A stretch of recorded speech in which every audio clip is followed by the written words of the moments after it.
arparedio.com की प्रस्तुति इतिहास का अभ्यास। वाचक स्वर श्वेता पांडे। विलियम बेंटिक के सुधार 1828 ईस्वी से 1835 ईस्वी तक। लॉर्ड विलियम बेंटिक का प्रारंभिक परिचय। लॉर्ड विलियम बेंटिक का जन्म इंग्लैंड के प्रतिष्ठित कुलीन परिवार में हुआ था। लॉर्ड एमहर्स्ट के पश्चात जुलाई 1828 ईस्वी में लॉर्ड विलियम बेंटिक भारत का गवर्नर जनरल बना। इसके पूर्व वह मद्रास में गवर्नर के रूप में अपनी सेवाएं दे चुका था। स्वभाव से वह बड़ा उदारवादी एवं सुधारवादी व्यक्ति था।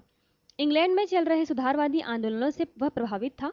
बेंटिक ने संरक्षित राज्यों के प्रति शांति, तटस्थता एवं अहस्तक्षेप की नीति का अनुसरण किया, परंतु उसने अंग्रेजी साम्राज्य के हितों को सर्वोपरि रखते हुए आवश्यकता पड़ने पर तटस्थता एवं अहस्तक्षेप की नीति का परित्याग भी किया। लॉर्ड विलियम बेंटिक की गणना महान सुधारक गवर्नर जनरल में की जाती है। वह शांति नीति का अनुयायी था। निरंतर युद्ध में रहने से कंपनी की आर्थिक स्थिति बिगड़ चुकी थी, जिसे सुधारने में विलियम बेंटिक ने विशेष ध्यान दिया। बेंटिक का आगमन नवीन सुधारों के युग का द्योतक था। मैकाले के शब्दों में, बेंटिक ने प्राच्य स्वेच्छाचारिता, अंग्रेजी स्वतंत्रता की भावना को भर दिया। वह यह नहीं भूला कि सरकार का उद्देश्य शासितों का कल्याण है। उसने क्रूर रीति रिवाज को बंद किया, अपमानजनक भेदभाव को समाप्त किया, जनता को अपने विचारों को प्रकट करने की स्वतंत्रता दी। उसकी यह नीति निरंतर चलती रही है कि उसको सौंपे गए लोगों में नैतिक एवं बौद्धिक चरित्र का विकास हो। सुधार 1828 ईस्वी में लॉर्ड विलियम बेंटिक भारत का गवर्नर जनरल बनकर आया। वह पाश्चात्य देशों के उदार तथा सुधारवादी आंदोलनों से अत्यधिक प्रभावित था। संपन्न परिवार में पैदा होने के कारण उनका अपना कोई स्वार्थ नहीं था, इसलिए उसमें जन कल्याण की भावना अधिक थी। उसके सुधार इस प्रकार हैं। आर्थिक सुधार। पहला, सैनिकों की संख्या में कमी। व्यय में कमी करने के लिए बेंटिक ने सर्वप्रथम सैनिकों की संख्या में कमी कर दी। दूसरा, सैनिकों के भत्तों में कटौती। कलकत्ता के 400 मील के अंदर नियुक्त सैनिक तथा अधिकारियों का भत्ता आधा कर दिया गया। तीसरा, कम वेतन में भारतीयों की नियुक्ति। कम वेतन देकर उच्च पदों पर भारतीयों की नियुक्ति करना प्रारंभ कर दिया। चौथा, अफीम की व्यापार व्यवस्था। अफीम के व्यापार के लिए अब लाइसेंस देने की प्रणाली को प्रचलित करके पुर्तगाली व्यापारियों को बीच से हटाने की कोशिश की। पांचवा, लगान व्यवस्था। बेंटिक ने तत्कालीन उत्तर पश्चिमी सीमा प्रांत की समस्त भूमि का सर्वेक्षण करने के बाद 1833 ईस्वी में 30 वर्ष के लिए लगान निश्चित करवाया। राजस्व वसूली के लिए टोडरमल बंदोबस्त व्यवस्था पुनः लागू की गई। शासकों द्वारा जनता को कुछ जमीनों में माफी दी जाती थी। जिसका राजस्व नहीं लिया जाता था, उस पर भी राजस्व कर वसूलने के नियम बनाए गए। छठवां, न्याय व्यय में कमी। न्याय व्यय में कमी करने के लिए दौरा और अपीली न्यायालय खत्म कर दिया गया। सातवां, अनावश्यक पदों की समाप्ति। ऐसे प्रशासकीय पदों को खत्म कर दिया गया जो बिना वजह चल रहे थे। सामाजिक सुधार। पहला, सती प्रथा पर रोक। 1829 ईस्वी में बेंटिक ने एक कानून बनाकर सती प्रथा पर रोक लगा दी। दूसरा, ठगों का दमन। उस समय बुंदेलखंड, अवध, राजस्थान एवं मध्य भारत में ठगों का आतंक फैला हुआ था। ये अपनी मीठी मीठी बातों में राहगीरों को फंसाकर लूट लेते थे। बेंटिक ने ठगों का दमन करवा दिया, इससे उनका आतंक समाप्त हो गया। तीसरा, बाल हत्या पर रोक। कुछ राजपूत कन्या के जन्म को बुरा इसलिए मानते थे कि पुत्री की शादी में वर पक्ष के सामने झुकना पड़ेगा, इसलिए पुत्री का जन्म होते ही उसे मार डालते थे। इस पर बेंटिक ने रोक लगा दिया। चौथा, नर बलि पर रोक। कुछ जातियां अपने देवी देवताओं को प्रसन्न करने के लिए मनुष्य की बलि चढ़ा देती थी। इस प्रथा पर भी विलियम बेंटिक ने प्रतिबंध लगा दिया। इस प्रकार विलियम बेंटिक ने अंधविश्वास के उन्मूलन के लिए भी सुधार कार्य किया।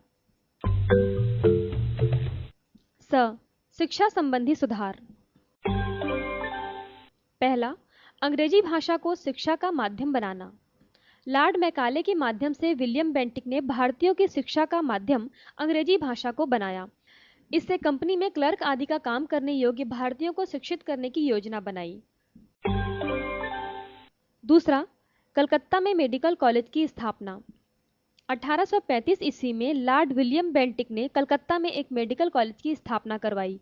इससे भारतीयों को काफी सहूलियत प्राप्त हुई। प्रशासनिक सुधार। पहला, प्रांतीय न्यायालयों की समाप्ति। बेंटिक ने अनुभव किया कि सिविल न्यायालय उपयोगी सिद्ध नहीं हो रहे हैं, इसलिए 1829 ईस्वी में प्रांतीय न्यायालय बंद करवा दिए गए। दूसरा, न्यायाधीशों के अधिकारों में वृद्धि। सिविल एवं सेशन न्यायाधीशों की अधिकारों में वृद्धि 1829 ईस्वी में कर दी गई। तीसरा, भारतीयों की उच्च पदों पर नियुक्ति। 1831 ईस्वी में विलियम बेंटिक ने एक कानून पास करवाया जिससे भारतीयों को उच्च पदों पर नियुक्त किए जाने की बात कही गई थी। चौथा, इलाहाबाद में सदर दीवानी एवं सदर निजामत न्यायालय की स्थापना। इलाहाबाद में एक अलग से सदर दीवानी और सदर निजामत न्यायालय की स्थापना करवाया। 1832 ईस्वी से इन न्यायालयों ने अपना कार्य करना प्रारंभ कर दिया। अन्य सुधार। पहला, यातायात के साधनों के विकास में कलकत्ता तथा दिल्ली के मध्य एवं बम्बई तथा आगरा के मध्य राष्ट्रीय राजमार्गों की स्थापना। दूसरा, सिंचाई की आवश्यकता को ध्यान में रखते हुए नहरों का निर्माण कराया। तीसरा, गंगा में भाप से चलित जहाजों का प्रयोग किया जिससे व्यापार में उन्नति हुई। चौथा, रुड़की में सिविल इंजीनियरिंग कॉलेज की स्थापना की गई। बेंटिक के कार्यों का मूल्यांकन। मार्शमैन के अनुसार लॉर्ड विलियम बेंटिक के कार्यकाल को भारतीय सुधारों के इतिहास में प्रमुख स्थान प्राप्त है। वह प्रथम गवर्नर जनरल था जिसने भारतीय समाज में व्याप्त कुरीतियों, सती प्रथा, बाल हत्या, नरबलि, दास प्रथा का उन्मूलन करने का प्रयास किया। भारतीयों को कंपनी प्रशासन के अंतर्गत उच्च पद प्रदान कर उनके असंतोष को कम किया। बेंटिक ने शिक्षा का माध्यम भारत में अंग्रेजी भाषा को बनाने का निर्णय लिया, जिसके फलस्वरूप संपूर्ण देश में अंग्रेजी भाषा के प्रसार के कारण ही देश में राष्ट्रीय भावना जागृत हुई। बेंटिक के सुधार कार्यों के कारण ही उसे भारत में ब्रिटिश साम्राज्य का वास्तविक संस्थापक एवं आधुनिक भारत का निर्माता कहा जाता है।